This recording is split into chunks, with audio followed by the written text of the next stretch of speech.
strategy, innovation. Excellent. So I'm our cyber CTO, more or less. So. Awesome. Over that way a little bit. Which, well, I feel honored now interviewing you. Look at the, what do you guys framed? Yeah.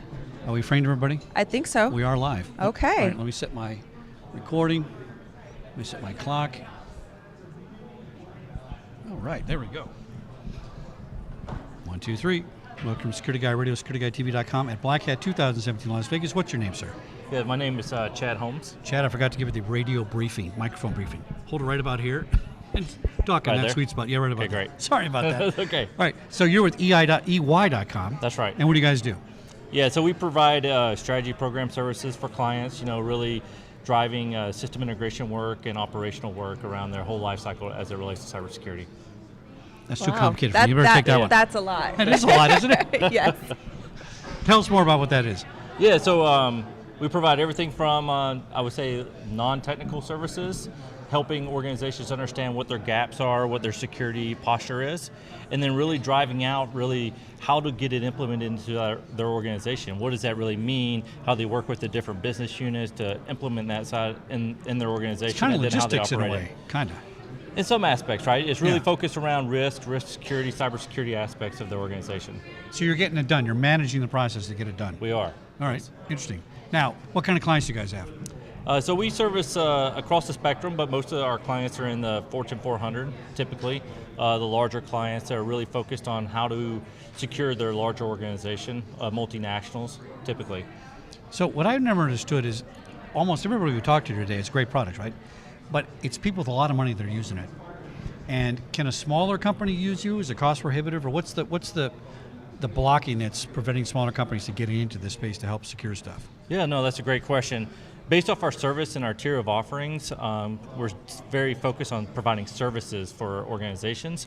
But our Security Operations Center, our managed services offerings, or cyber as a service offerings, they are more down market, where organizations that don't have the talent or the people, they can really purchase services to help them capitalize on what they need to do around cyber. So let's talk about that. I'm a EY alum from very back in Oh, the wow, day. very impressive. All right. And they have a really awesome unit called the Advanced Security Center, and I don't know if that's still the name. It does, yeah, it is. Let's talk.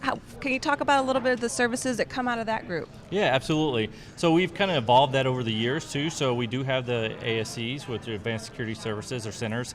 We do also have a we're about to release and open up a Cyber Innovation and Operations Center. Wow. Yeah, so we're going to really provide everything from advanced attack and penetration services out of that center, from providing system integration services and really security operations services, 24/7 analysis of organizations, working with them and identify threats as they come up.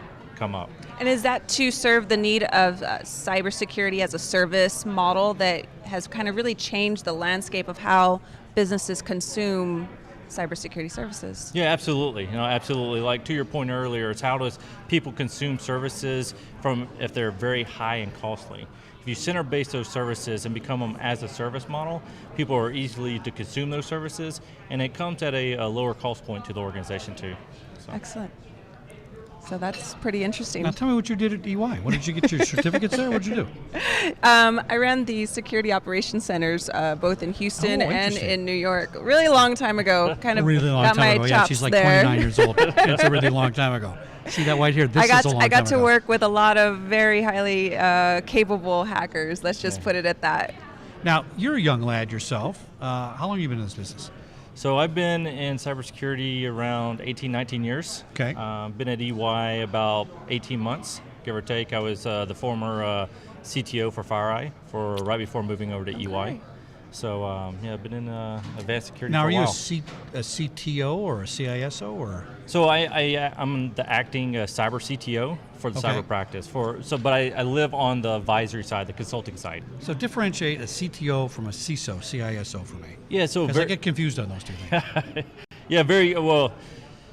It really blurs the line when it's a cyber CTO, because it's pretty much really what a CISO is, but just don't have the operational overhead of protecting my personal organization.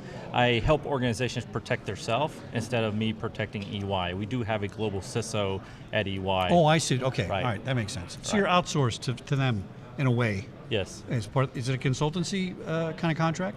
Yeah, so we do service our own internal organization, just like we service other clients from a consulting perspective. What keeps you up at night? What do you worry about in the cyber world? Just well, it varies. I would say the new trends around digital transformation, making organizations and industries to become more technology companies, even though historically they have not been, is really changing how organizations are advancing innovation around IT. And what that's really doing is taking security to really go from a really reactive organization and really a proactive organization side, how the organizations build their solutions and go to markets. So if they continue to adopt new solutions or drive new advancements without security or cybersecurity involvement in that life cycle, then 5 years from now, what is that landscape going to look like, right? So that's kind of really the scary part. We can talk about nation states and malicious actors and everything else, but fundamentally we have to address how are we developing products, getting them to market, and how organizations are transforming and incorporating cybersecurity into that model. Now, is this where the innovation side of EY building up that practice is coming to address those needs of the market? Yeah, absolutely. We're really working with organizations, co-developing, building that strategy, building that architecture, how are we innovating, co-developing intellectual property with organizations, even embedding our product security experts into that development lifecycle, really becoming a staple inside that development lifecycle. What about the tech startup community? What is EY doing in terms of bridging that gap and bringing that innovation and being part of it so that you can offer that as a core offering to your customers as well? Right, no, yeah, that's a great point. Cutting edge type stuff. Yeah, She asked the best question. Well, we do have a Entrepreneur of the Year program at EY. We've had it for many of years. Most of the core startups, a lot of the organizations and vendors you see today here at Black Hat have been or won that award in some way, shape, or form. And that really helps us kind of really push our innovation and how we work with the startups and the startup community, and how do we, continue to bring their products to our clients. Excellent. I need to sign up for that award. Coming at you, EY. Chad Holmes, EY.com. What a great, easy website to remember. Yeah. Thanks for coming on Security Guy Radio at Black Hat 2017. I'm sorry, wrong year. Appreciate you coming on the show. Thanks a lot. Thank you. Great. Thanks. Appreciate it. So you're relatively new with the organization. I am. Yeah. So I came over from FireEye. Yeah. So really just helping us transform how we're doing services, moving away from traditional assessment type of services. We still do tag and stuff, but it's commoditized. It's really not providing the margins and what we want to really grow. That was the bread and butter when I was there. Yeah. With Billy Rios. Yeah. But if you look at most of the core people that's in our cyber industry, Stu McClure, George Kurtz, all were at EY at some